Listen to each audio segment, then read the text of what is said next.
Back in the day, some of us, not including Scott, played a game called Oregon Trail.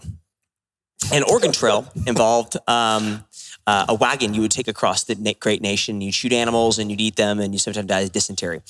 Well, this is the most randomest lead into a conversation topic. Well, in the Oregon Trail, you always had this wagon. And on this wagon, you had a wagon wheel. And I've used this example for a long time. I've used it mainly from the CrossFit perspective, but now I want to directly liken this to the team we have sitting in my barn right now. And that is a discussion on a wagon wheel. And that is the discussion of spokes in a wheel versus a singular point of failure. So what I have seen in my previous experience when I was competing in CrossFit is you had a couple different ways to do a programming company, which is essentially kind of what we are, a programming and a teaching and education company, we don't call it, right? And also content. You had some companies that would have a singular point of failure. And what I mean by that is you would have a subject matter expert. It's kind of the previous conversation we already have, where it was like a jack of all trades coach who can teach everything, but isn't a master of none, right? Was not going to be super proficient at something because you can't be, right? You're going to be able to teach everything. And so I always called that a singular point of failure. We always had a coach who would run a very famous program who would have athletes who could teach them everything, but wasn't really an expert in anything. And so their athletes would sometimes not be very good because they wouldn't bring in subject matter experts to improve that athlete at a specific area. Yeah, they kind of reach a point of diminishing returns. Yeah. And you wouldn't have a coach who was capable of stepping back and saying, that's not my area of expertise. I am not good at that, but I tell you who is, this guy, and we're going to bring him in. And I'm humble enough to admit that. Objectivity. Yeah, singular point of failure is what I call that, because when that coach fails, everything in the company fails. Yeah. The opposite to that, where it comes into the Oregon Trail, is the wagon wheel. And the wagon wheel is stability and strength is built from, it's not a singular point of failure, it has spokes in its wheel, right? It has spokes that come out from the fulcrum, big word, from the fulcrum of the wheel and comes out to the outermost, the circumference of the wheel to provide stability. And what those spokes to me represent in a company like this is our differences, but our differences are good. Our differences in experience, our differences in education, our differences in maybe not education, but more experience, where we've come from. And we all have something to give. And the best part, I think, is the fact that we could probably talk about subjects, and we will, where we will disagree. Sure. Because of... Oh, that's already happened. Yeah, exactly. Yeah. Because of the things we have gone through and experienced. Stupid. Yeah, exactly. Because of experience in our life. But I think what we bring is we have different expertise areas that represents spokes in this wheel that give our company stability and the ability to say, hey, if you struggle at something, we've got someone for you. Or we have the humbleness to say, yeah, we don't. We'll go find somebody. Let me hop in on that real quick, because I do think an important piece to this. One, I would recommend you go back and listen to the previous episode or the other episode about subject matter expertise, because I agree with you on the spokes, and obviously we agree on this topic. But it's not that we just have education or experience and we're checking all those boxes. Each one of us are subject matter experts that maybe have different. It's like that have different strengths in those three topics: experience, education, proficiency. But we're still all subject matter experts, which I think makes a strong spoke.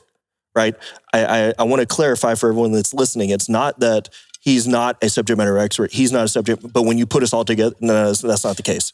Do you see where I'm going? I'll say this. From a company perspective, I'll give a good example. It's like, obviously people know Jacob's background with CrossFit and as an athlete or whatever, but I'll tell, just being public about this, I don't know that I've met a stronger project manager than this dude right here. Right. Like, honestly, in all of my experience in business or whatever. So just in terms of the things that they're subject matter experts in, but also very, very good at otherwise. Yeah.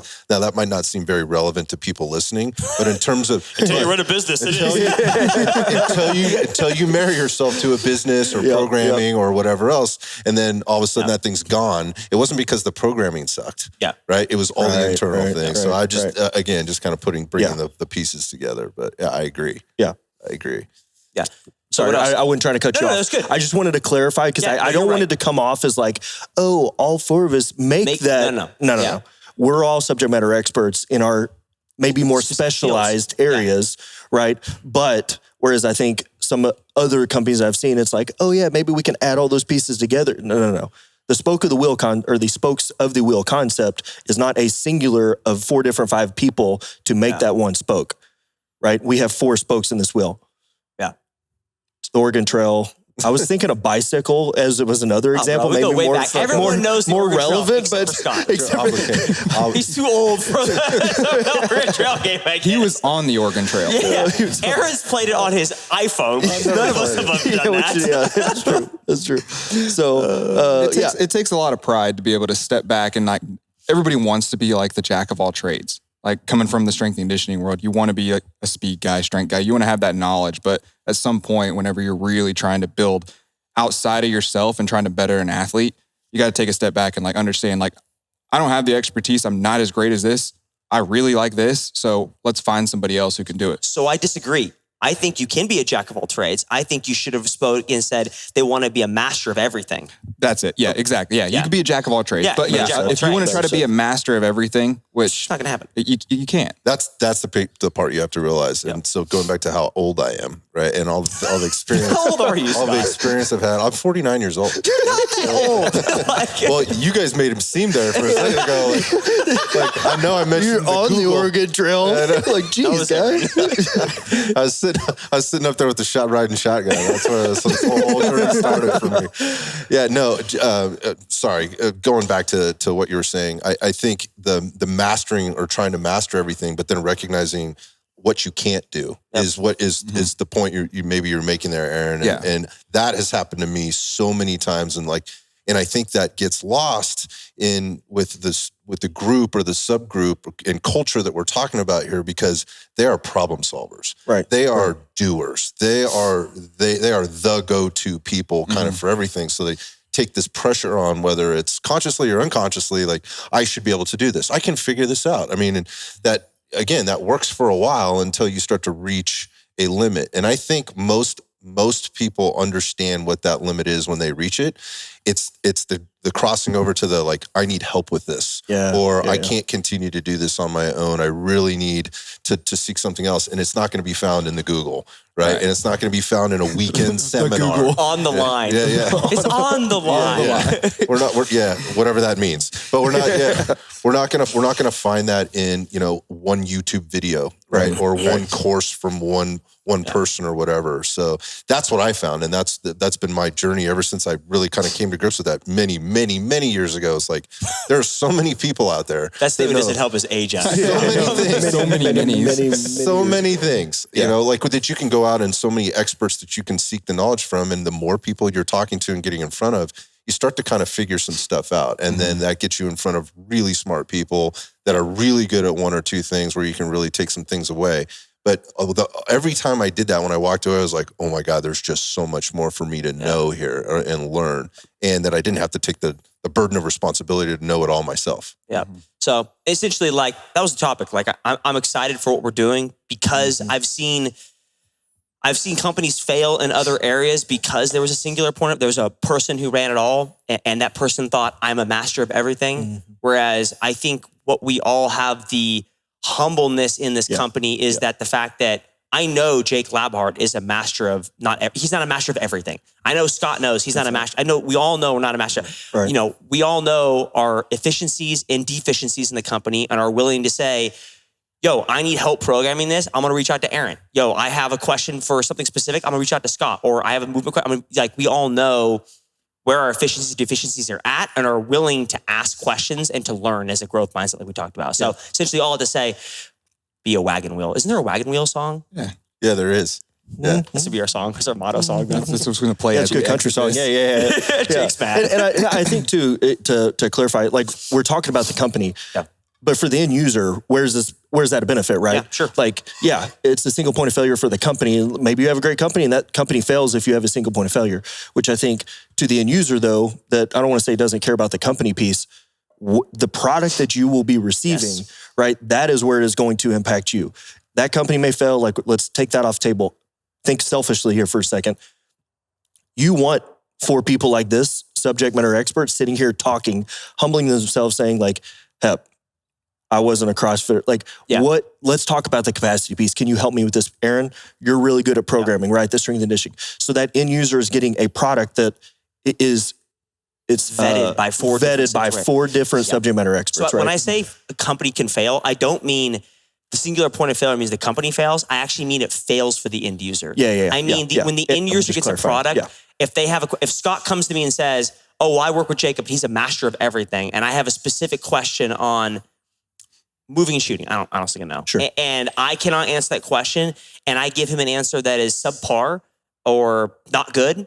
I have failed him, and now Scott has failed because he's trusted me as a master of everything. Whereas what this company represents is the ability to support and provide stability to each other and say, if you come to me and have a question, if I don't know it, one of you might, and if they don't know, we'll find somebody who does to help and make a better product. Yeah, I think the end user will knows it when they see it, with regard to like maybe that company failing and things kind of falling apart. And especially in this genre, is like you will see it. You will see like the company or the person behind the company really reaching. Right. Like they're trying to do something. You're like, that seems a little bit outside. Word salad. Yeah. Seems a little Dude, outside. like you joke, but that is so true. We were talking about last night. Yeah, we were talking about the word salad. Why is he making this sound so complicated? This is really not that complicated. I use big words to make me sound. He might know more than me, but what is this? Like, what is this? Is this an overcompensation? Like, is this a lack of knowledge we're trying to cover up for? Is this a lack of confidence, which I think is more likely the case in a lot of cases because of all the things we're talking about. Like, they're just sort of missing it. So, like, I think it's important also to balance the humbleness with confidence. And the confidence, knowing, like, I think I speak for the group, and maybe this is hopefully not too bold a statement, but I think the end user, like, we will promise you, we will continue to stay this way, stay relevant in the field, and continue to provide things. And if there's a time where we might have been wrong about something, right? I'll admit it. No problem walking back on that statement. I was wrong, and here's what we learned and why that was wrong and what we're going to do to fix it. And again, that comes from, the experience and also being around people that you feel like you're supported by in all those different ways. So that's what the consumer should expect from IEP, I think, going forward, is that commitment to excellence, if you want to put it that way, but also the humbleness and confidence in the process that goes along. So, my bad. If you want to debate, let's debate. Yeah, right. And if you want to talk about it, let's have a conversation about it. And if for whatever reason we agree to disagree, then we can do that. We're not going to walk away butthurt about it or whatever.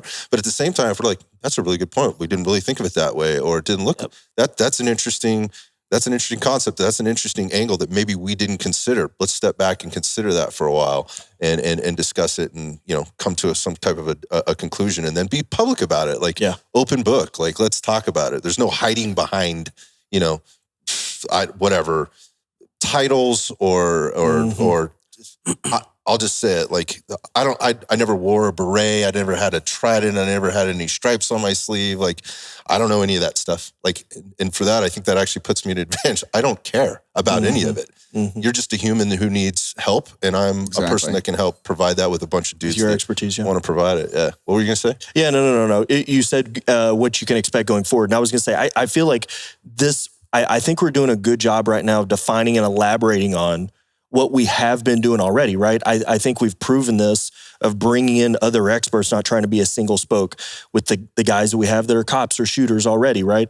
Now we're just really defining and driving home, bringing in 2 more experts that it just strengthens the spokes in the wheel. The last thing to bring out, and then Eli will close us out with a wagon wheel song. I'm sure he'll do that in post, okay? Right? Okay. Eli, get it done. But the thing is, like, you talk about only 4 spokes in this wheel. You actually have more spokes in this wheel than just 4, right? Because you also have Preston, Anthony, Sal. You have all the guys on the team. You have an amazing bunch of instructors on the team that is more than just the people you see sitting in front of us now. Exactly. That are cops who are also phenomenal at teaching and phenomenal at what they do. And can also, best part is, connect and explain very well, which is very lost. Huge. So. Absolutely. Outro music, enter in Eli.